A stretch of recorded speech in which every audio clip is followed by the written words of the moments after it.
Salut tout le monde. Alors, je vous laisse le temps d'être informé de ce direct. De faire mon petit réglage.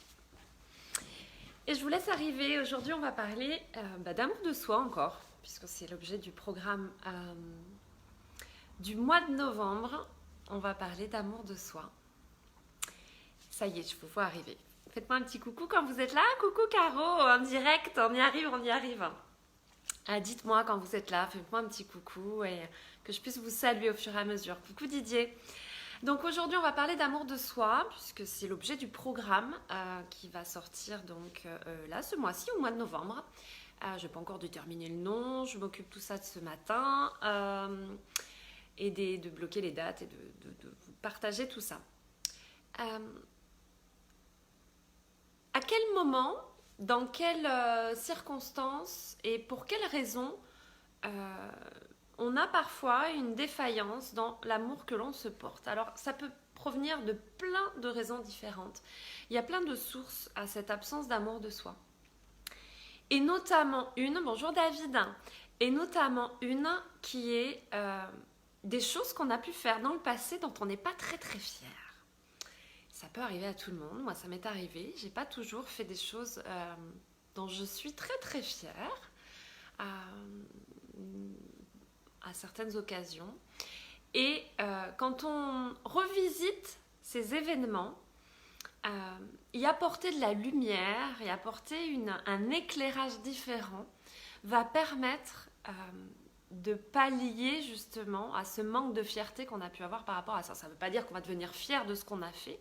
Ça veut dire qu'on va pouvoir apporter un éclairage sur cet événement et pouvoir réduire l'impact émotionnel que ça a dans notre vie et qui peut faire qu'on ne s'aime pas trop parce qu'on se dit qu'on n'a pas été toujours très très bienveillant ou autre. Alors vous savez que il y a deux mots dans ceux que j'ai pu accompagner qui suivent ce live ou dans des lives que j'ai pu faire auparavant. Vous savez, il y a deux choses que je répète souvent. C'est qu'il faut avoir, coucou Ludie, coucou Jérôme, il faut avoir envers soi-même de l'indulgence et de la bienveillance. Pourquoi ? Parce que parfois, dans ce qu'on va mettre en place, dans ce qu'on va faire, c'est pas forcément la solution qui va contenter tout le monde, c'est pas celle qui va faire qu'on va rendre les personnes autour de nous extrêmement heureuses des décisions qu'on va prendre, mais c'est celle qui nous est la plus juste pour nous. Hein. Et puis, vous le savez, je le dis souvent, ce qui est important, c'est que vous soyez alignés, que vous puissiez être le plus authentique possible et que vous puissiez prendre des décisions qui soient justes pour vous. Alors, bien évidemment, ce qui va être important, c'est d'essayer au maximum de prendre en considération l'entourage, si c'est important pour vous et si, en tout cas, dans cette décision, c'est juste pour vous de prendre en considération cet entourage. Mais la décision finale, c'est vous qui la prendre. C'est vous qui allez la prendre. Et donc, c'est important de comprendre que quand on a trop de jugement envers soi-même, donc directement corrélé à l'amour de soi, quand on a trop de jugement envers soi-même, on a tendance à partir du moment où, à un moment donné, on a pu faire du mal à quelqu'un, que ce soit lors d'une séparation, que ce soit, je sais pas, vous êtes chef d'entreprise, vous deviez licencier des personnes parce qu'économiquement, sinon vous n'allez pas vous en sortir. Évidemment, ces personnes, elles peuvent avoir des griefs contre vous, sauf que vous savez qu'il y a plusieurs façons de voir les choses. C'est soit on se dit, ah bah oui, ce chef d'entreprise, il a licencié du monde, soit on se dit, oui, enfin, en licenciant quelques personnes, il a sauvé la boîte et donc il a sauvé d'autres employés. Il y a toujours plusieurs façons de regarder les choses. Et quand on est objectif et qu'on regarde ça de cette façon-là, coucou Nathalie, on se rend compte qu'une même décision peut être vue de plusieurs façons par les différents acteurs, en tout cas par les différents intervenants de cet événement-là. Donc, avoir de l'amour de soi, c'est pouvoir être en mesure de revisiter certains événements de sa vie pour lesquels on n'avait pas forcément beaucoup de fierté et pouvoir avoir un œil objectif, et c'est ce que je fais souvent avec mes clients, quand on va travailler sur eux, quand on va travailler justement sur cet amour d'eux-mêmes. On va revisiter des choses pour lesquelles ils ne sont pas très fiers et on a tendance parfois à mettre certains événements de notre vie sous le tapis en se disant ça, ce que j'avais fait à ce moment-là, hop hop, je l'oublie. Non, il ne s'agit pas d'oublier les choses, il s'agit de les regarder objectivement en se disant ok, peut-être que là, j'ai pas été géniale dans cette situation. Et être objectif, justement, c'est ça, c'est se dire ok, j'aurais peut-être pu faire autrement, ok, j'aurais peut-être pu épargner telle ou telle personne. Ok, j'ai peut-être pas fait les choses de façon très juste, mais ça sert à rien de me flageller. Et c'est à ce moment-là qu'intervient l'indulgence et la bienveillance envers soi-même. C'est se dire, à ce moment-là, j'ai pris cette décision sans doute pour telle ou telle raison, et on peut revisiter aussi tout ça et se dire, ok, mais qu'est-ce que je peux faire maintenant pour ne plus avoir à prendre ce type de décision qui peut impacter d'autres personnes. Donc l'indulgence et la bienveillance envers soi-même et surtout cette démarche de progression. Parce que l'amour de soi, c'est quoi? C'est se dire à un moment donné, j'aime la personne que je suis. Cette personne, elle n'a pas toujours été parfaite. Et je peux vous assurer que je n'ai pas toujours été parfaite. Puis je ne le suis pas encore aujourd'hui, on est bien d'accord. Il y a certains événements de ma vie où je me suis beaucoup culpabilisée pendant de nombreuses années à me dire ah là, t'as pas été chouette et là, t'as fait souffrir telle ou telle personne. Et revisiter ces événements, c'est se dire ok, mais j'ai fait ça à ce moment-là parce qu'il n'y avait que cette solution pour moi en fonction des informations que j'avais à cet instant-là. Et puis de mes capacités à faire face aussi à ces situations. Mais aujourd'hui, en sachant ce que je sais, en ayant évolué dans certains domaines de ma vie, je ne reprendrai pas forcément les mêmes décisions, je ferai les choses différemment. Cet amour de soi, c'est se dire qu'on a fait le maximum à un moment donné, et si ce maximum, il n'était pas au top, c'est aussi objectivement le voir et se dire ouais, ok, c'était pas génial, mais je ne le referai pas de cette façon-là, et surtout, je tente toujours à cette amélioration. Vous savez, je le répète toujours, le bonheur, c'est une démarche de progression dans sa vie. Si vous pouvez avoir tout ce que vous voulez, si vous restez à stagner dans un contexte particulier, à un moment donné, il va vous manquer quelque chose. C'est bien pour ça qu'il y a des personnes, on a l'impression qu'elles ont tout. Elles ont le mari ou la femme idéale, elles ont les enfants extraordinaires, la maison, le truc.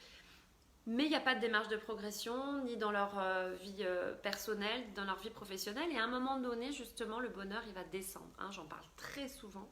Vous le savez, vous connaissez tous les termes que j'utilise maintenant.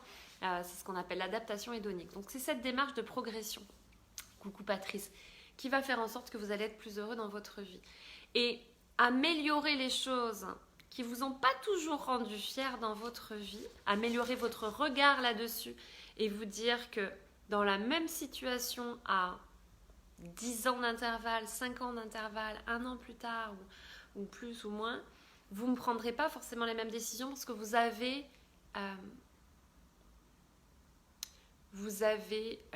compris que vous n'aviez pas été forcément le plus juste possible, mais en apportant cette bienveillance et cette indulgence envers vous-même, vous serez en mesure de vous dire ok, j'ai fait le maximum, c'était pas forcément le meilleur choix, mais j'ai fait le maximum. Et l'amour de soi, ça passe par ça. Coucou Michel. Ça passe par ça. Ça passe vraiment par revisiter les événements de sa vie dont on n'est pas très fier. Ça passe par le fait d'être dans cette démarche de progression et d'essayer dans la mesure du possible d'enlever tout jugement envers soi-même. Alors, quand je dis dans la mesure du possible, c'est que du jour au lendemain, si vous passez de jugement constamment envers vous-même, vous ne pourrez pas du jour au lendemain basculer dans « ok, je ne me juge plus du tout ». Mais vous pouvez d'ores et déjà aujourd'hui planter les graines, d'ores et déjà mettre en place les actions qui vont vous permettre que dans 1 mois, 2 mois, 6 mois ou plus, vous puissiez progresser et vous puissiez ne plus vous juger un jour dans votre vie. Oui, mais ça s'apprend, Caroline. En fait, ça s'apprend. On a grandi, alors pour diverses raisons, peut-être parce que nos parents jugeaient constamment, peut-être parce qu'on avait un entourage qui n'était pas bienveillant. Pour X et X raisons, on est fait de plein de choses. Moi, je le dis souvent, on est comme un ordinateur, on a plein de logiciels qui sont intégrés, on a les croyances, on a nos expériences, on a nos blessures, on a tout un tas de choses à l'intérieur de nous. Et vous savez, un ordinateur, de temps en temps, ça se nettoie. et puis on désinstalle des programmes et on en installe d'autres. Et c'est exactement ça. Nous, on est exactement pareil.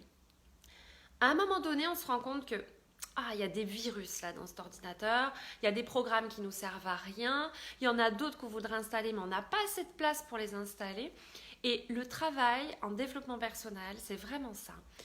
C'est se dire, ok, je fais un état des lieux le plus objectif possible et le plus exhaustif possible. Le but, c'est pas de se mentir à soi-même, c'est se dire, ok, je regarde les différents domaines de ma vie, qu'est-ce qui va pas, qu'est-ce que je voudrais améliorer, quelles sont mes croyances, quelles sont mes blessures, quelle est ma façon d'agir. Moi aussi, j'étais quelqu'un qui me jugeait tout le temps, qui jugeait beaucoup les autres aussi. Mais vraiment, si moi je suis arrivée, je le dis souvent, hein, mais si moi je suis arrivée à être pleinement heureuse dans ma vie, à être heureuse tous les jours, mais vraiment, il n'y a pas une journée où je me dis là, je ne suis pas heureuse. Est-ce que toutes mes journées sont parfaites? Bah non. Non. Je vis aussi des moments compliqués, je vis aussi des difficultés. Mais il n'y a pas une journée où je ne suis pas heureuse. Heureuse d'être vivante, heureuse d'avoir mes enfants en bonne santé, heureuse d'avoir des personnes que j'aime autour de moi, heureuse de ce que j'ai mis en place.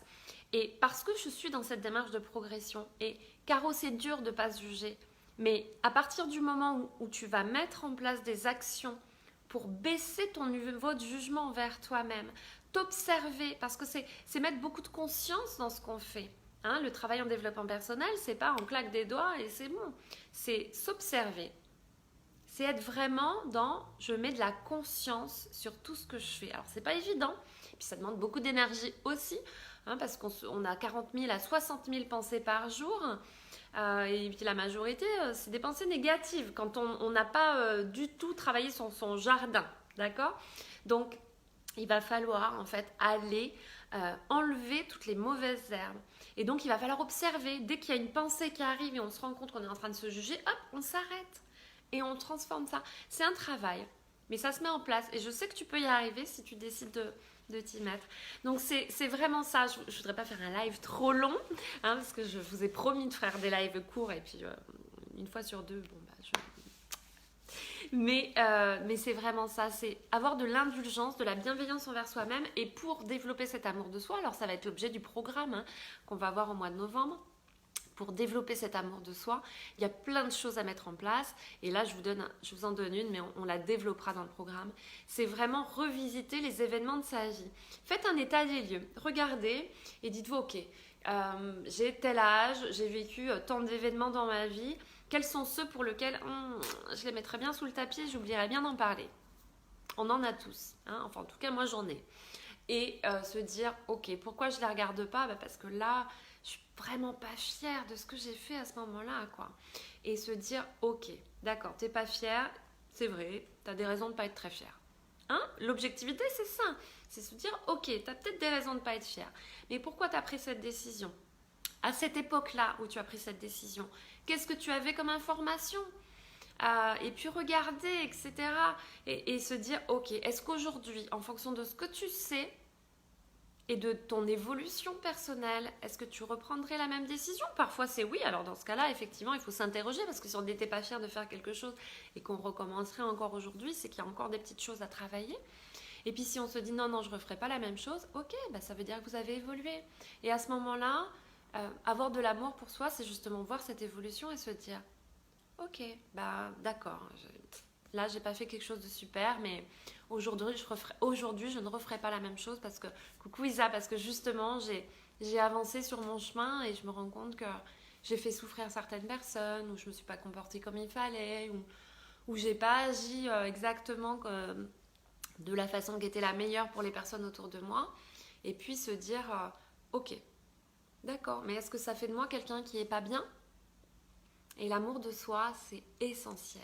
Pour s'aimer soi, ça c'est évident, c'est hyper important de s'aimer soi, mais pour aimer les autres aussi. Vous ne pouvez pas aimer convenablement les autres si vous ne vous aimez pas vous-même. On développera un petit peu plus dans le programme, et puis ces prochains jours, je vous ferai d'autres petits thèmes sur cet amour de soi qui est si important pour être bien dans sa vie, pour être heureux. C'est un des axes du programme Happiness Life. le savez, j'en ai déjà parlé. C'est un programme extrêmement important, s'aimer. Donc l'image de soi, l'amour de soi, la confiance en soi, l'estime de soi, l'affirmation de soi. Tous ces piliers qui vont permettre d'avancer dans sa vie de la meilleure façon possible. Je vous embrasse bien bien fort, je vous souhaite une très très belle journée, à vous aimer, à arrêter de vous juger et puis on se retrouve dans la semaine. Je vous ferai une annonce dans la semaine parce que j'ai une idée ce week-end que je vais développer aujourd'hui. Bon là je vais m'attaquer à ma compta, vous savez que j'aime pas trop ça. Et la paperasse, et ensuite je m'occupe de cette idée, je la développe et puis je vous en parle demain ou après-demain. Je vous embrasse bien bien fort, merci ma Caro, je vous embrasse tous, passez une très très belle journée et je vous dis à demain ou à mercredi.